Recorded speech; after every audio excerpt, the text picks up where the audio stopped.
Welcome to the Manna at the Tap, a podcast of Tapestry Ministries. It is Wednesday, January the 29th, 2025.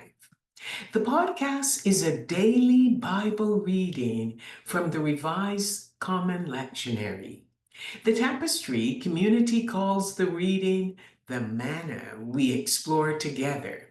It is the spiritual nourishment our souls crave and the sustenance we need to nurture our spiritual growth. I'm Gloria, a fellow traveler with you on this spiritual journey, and together we can share insights and interpretations from the daily biblical lectionary reading, which will enrich our spiritual lives. The author of the Gospel of Luke was a physician of Gentile origin. His gospel records the most physical, emotional, and spiritual healing miracles in the gospel narratives. His gospel shows how much Jesus cared for people regardless of their social status. Jesus began his public ministry teaching in the local synagogues, telling the people that he had come to bring good news, the news that would lead them to freedom and transformation.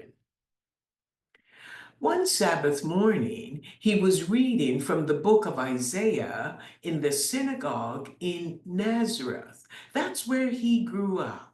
And he told them he had come to free the oppressed because it was the year of Jubilee. The year of Jubilee was an ancient law that God gave to Moses. Every 50 years, God's people were to proclaim a Sabbath of Sabbaths. This ancient law was designed to transform society and undo the damage that human greed had caused. People who had been enslaved because of debt were now free, and the land taken to cover the debt had to be returned to its original owners. So on that Sabbath morning, the community was taken aback by Jesus' words and commentary, as he claimed that Isaiah had referred to him when he wrote those words centuries earlier. The people did not believe him. In fact, they grew angry. They forced him out of town and attempted to throw him off the edge of a hill. Thankfully, he walked through the crowd and escaped.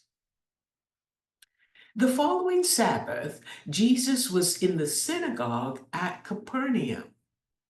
After teaching, he healed a man who was emotionally troubled, and the people in that synagogue were astonished. They wondered, where did Jesus derive his authority and power from to heal the man? Because they recognized that this man had been suffering emotionally. The news about Jesus spread throughout the area like wildfire. The lectionary reading today is Luke chapter 4, verses 38 to 44. This provides a snapshot of healings that began with Peter's mother-in-law.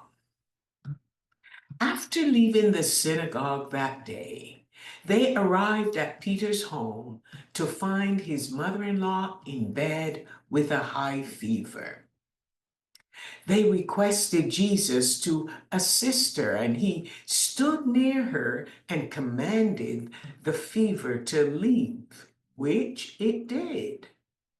Well, the house was filled with hungry men, so she rose from her bed and she served them a delicious meal.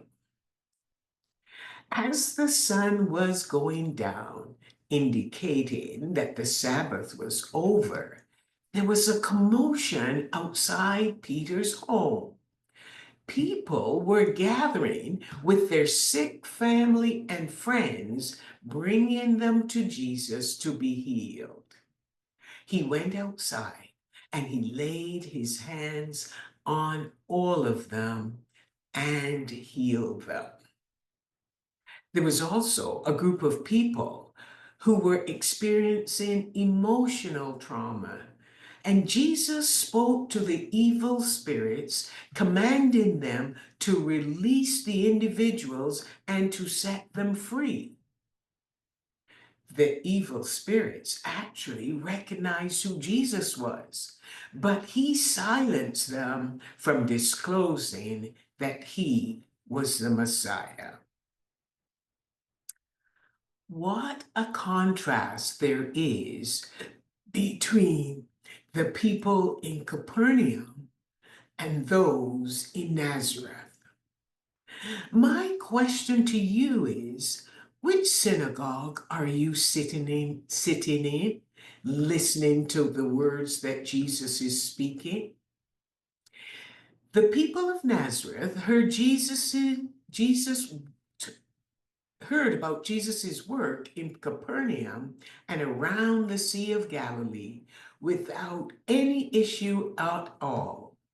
But they were hesitant to include them in their lives. They judged him by his father's trade as a carpenter, and with his mother and family still residing in town, they thought that Jesus thought he was something special. This made them angry with him, leading them to want him out of their lives. They refused to acknowledge their need for physical, spiritual, and emotional healing.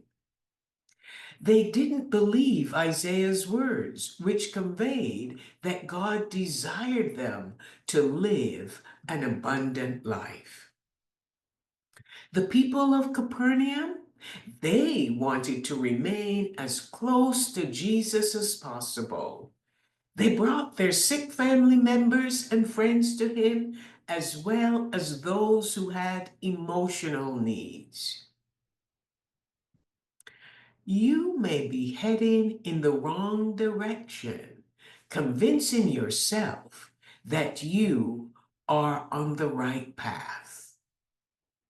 However, the right path will result in disaster, while the right path will lead to an abundant life in Christ Jesus.